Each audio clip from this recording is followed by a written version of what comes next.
What is your problem? What? Where you at? What are you doing? Stop. This is fun!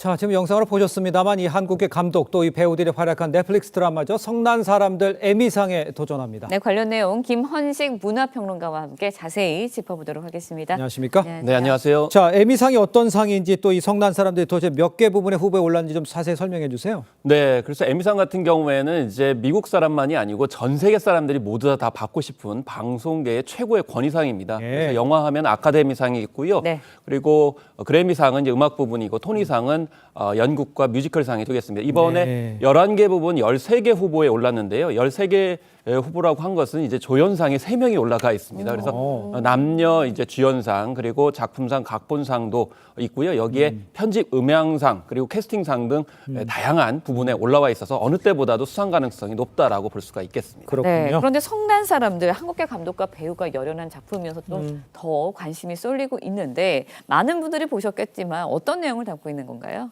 네, 일단 성난 사람들이라고 했을 때 우리가 한 번쯤 겪어봤을 때 우리 참 화가 나는 일이 참 많습니다. 그런데 누가 딱 터트려주게 되면 폭발을 하게 되는데요. 이 두 주인공이 바로 그렇습니다. 그래서 우연히 마트 앞에 갔다가 서로 안 좋은 일이 있었는데 누군가 탁 터뜨리게 되니까 결과적으로는 이 이제 난폭 운행을 하게 되면서 결국 보복 운전까지 갑니다. 네. 그러면서 이민자 사회였던 민낯 그리고 사람들이 이제 드러나게 되는데요. 물론 이민자 사회만의 문제만이 아니고 현대인들의 어떤 고민들, 개인의 야망과 또 가족 간의 어떤 모습들, 이 관계의 어떤 갈등들이 다 드러나게 됩니다.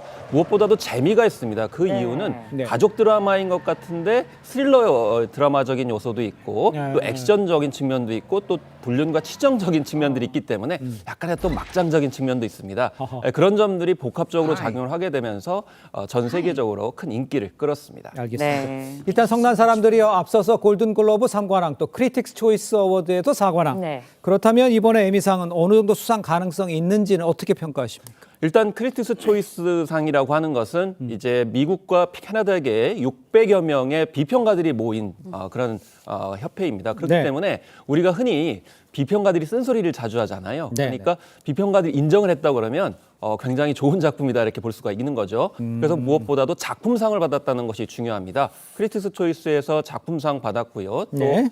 나무 주연상도 이렇게 받았고 여우 조연상까지 받았습니다. 그리고 골든글러브에서는 작품상도 받았고 또 남녀가 주연상도 받았습니다. 그렇기 때문에 이제 에미상에서는 기본적으로 작품상이나 여우 주연상, 나무 주연상, 연기상 등을 기본적으로 받지 않겠는가 이렇게 이야기를 하고 있어서 어쨌든 비평가들이 인정한 그런 작품이다라는 점에서 수상 가능성이 좀 높다고 보겠습니다. 네, 알겠습니다. 성난 사람들 이야기하면서 스티브 연 배우 이야기 안 할 수가 없을 그러게요. 것 네. 같습니다. 주요 시상식에서 나무주연상을 휩쓸고 있는데 어떤 배우인가요? 사실 이제 마니아들한테는 워킹데드라고 하는 좀비물에서 전 네. 세계적 스타 반열에 올랐고요. 우리에게는 미나리라고 하는 작품 거기서 남편 역할을 했었죠. 네. 이번에는 이제 연이 바로 성난 사람들에서 등장했는데 좀 약간 점잖은 역은 아닙니다. 그래서 미래가 보이지 않는 가난한 이민 가정의 이제 삶인데 예. 무엇보다도 우리가 연기력을 발군의 실력을 보이려고 하면은 약간 좀 안 좋은 처지에 있는 사람 역할을 해야 되거든요. 그렇기 때문에 어려운 처지에 있는 그 극중 주연 인물이기 때문에 오히려 네. 연기력이 더 발군의 실력을 발휘했다라고 볼 수 있겠고 원래 이제 1984년에 서울에서 태어나가지고요 어린 시절에 이 캐나다로 이주를 한 다음에 그 뒤에 대학에서 심리학을 전공하고 연극계에서 잔뼈가 굵었습니다. 네. 그렇기 때문에 우리도 뭐 송강호 배우도 있었습니다만은 대개 연극계에서 활동했을 경우에 연기력이 굉장히 높지 않습니까? 예. 그런 점에서 전 세계적으로 인정받고 있고 그래서 다양한 캐릭터를 잘 소화할 수 있기 때문에 이렇게 인정을 받았다라고 볼 수가 있겠습니다. 알겠습니다. 자, 올해 에미상 시상식 잠시 뒤에 10시부터 TV조선이 독점 생중계합니다. 지난 2022년 에미상에서 오징어 게임 육관왕 했었잖아요. 네. 네. 그렇다면 아까 뭐 수상할 가능성 높다고 말씀해 주셨는데 관전 포인트를 보면 뭐를 보는 게 좋겠어요? 일단 중요한 것은 오징어 게임의 성과를 넘을 것이냐. 아. 일단 6개를 오징어 게임이 받았었는데 몇 개를 더 받을 것이냐가 이제 굉장히 중요하겠고요. 예. 그다음에 오징어 게임이 못했던 부분에 있어서 초점을 맞춰야 됩니다. 오징어 게임은 사실 감독상은 받았는데 무엇을 못 받았냐면 작품상을 못 받았거든요. 오. 각본상도 못 받았습니다. 근데 이번에 각본상하고 작품상을 받을 가능성이 굉장히 높다라는 것이고 예. 또 오징어 게임 같은 경우는 주연 배우상과 조연상만 받았습니다. 그래서 이 여우주연상을 받을 것이냐 이런 점을 초점을 맞춰야 되겠고 또 조연상을 또 얼마나 많이 받아야 될 것인가 여기에 초점을 맞을 가능성이 높은데요.